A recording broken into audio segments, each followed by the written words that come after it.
اهلا بيكم في قطاع بشاير. احنا النهارده في قطعه الباشمهندس وليد لطفي. دي قطعه 14 مقسومه نصين، قطعه 14 ايه الباشمهندس وليد مصطفى، قطعه 14 بي الباشمهندس عمر اسامه. الاثنين مهندسين ما شاء الله في السعوديه الاثنين.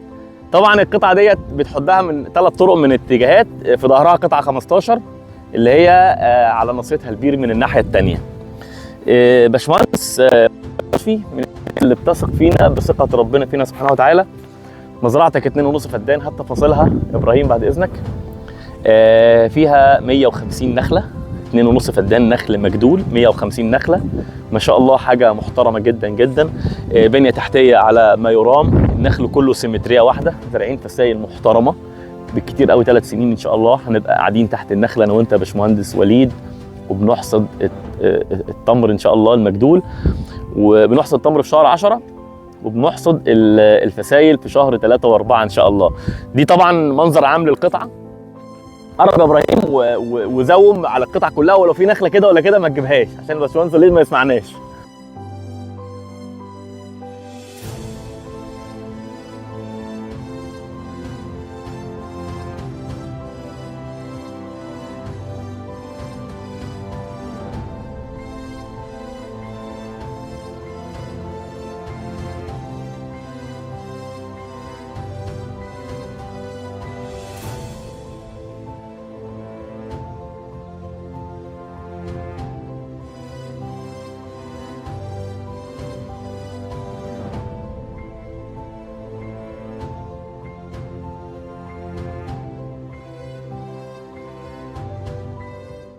يعني قول لي كده اخبار انت كنت تقول لي كلام حلو عن النخل وفرحان ان انت شغال. لا تمام يا باشمهندس، والله احنا عندنا هندسه بنزرع هنا النخله تمام، بعد ما بنزرعها بنربط النخله من فوق عشان خاطر ما يخشبهاش اي فطريات او اي ميه تنزل في قلب النخله او كده، وبعد كده بنكيب النخله، وبعد كده بننزل الخراطيم تحت النخله وباستمرار طبعا يا باشمهندس، ومتابعه طبعا ده شبكه فرعيه عشان بعد سنتين نخمس عليها مانجا بقى، كمثرى، اي حاجه ثانيه يا باشمهندس. برضه بتدعم برضه ميه، لو ميه ضعيفه ولا برضه بتعمل معانا برضه ميه.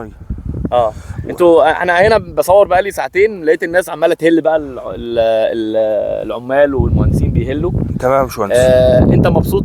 لا تمام والله، بسم الله ما شاء الله، هتفرح والله يعني، بسم الله. مش انا يعني حاجه يعني، دي اضمن مشروع ناس تحط فلوسها فيه، دي اضمن حاجه.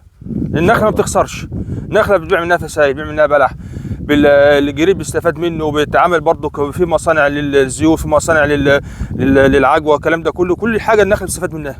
احنا شجره مباركه، لان زي ربنا سبحانه وتعالى ما قال ذكرها في القران، شجره مباركه هي يعني، بسم الله ما شاء الله يعني. نشكرك يا باشمهندس. هنكمل بقى اراضي المستثمرين في الفتره اللي جاي. الله يخليك، كتر خيرك كتر خيرك.